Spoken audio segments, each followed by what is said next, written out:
सेपटे कुंदली पीड़िता आत्महत्या प्रतिवाद आज सारा राज्य में बंद पालन करुच्ची कांग्रेस। कटक में बंद प्रभाव देखा मिली। कांग्रेस कर्मी माने सहर विभिन्न स्थान में पिकेटिंग करने सह दुकान बजार बंद कर बंद जो गाड़ी चलाचल प्रभावित होती। मधुपाटना छकरे कांग्रेस कर्मी माने जातीय राजपथ अवरोध करने द्वारा गाड़ी चलाचल संपूर्ण रूपे ठप होती।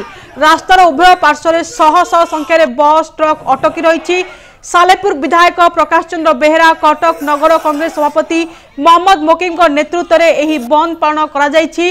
कुंदली पीड़िता आत्महत्या सरकार को दायी करने सह मुख्यमंत्री इस्तीफा दाबी करिछि दल।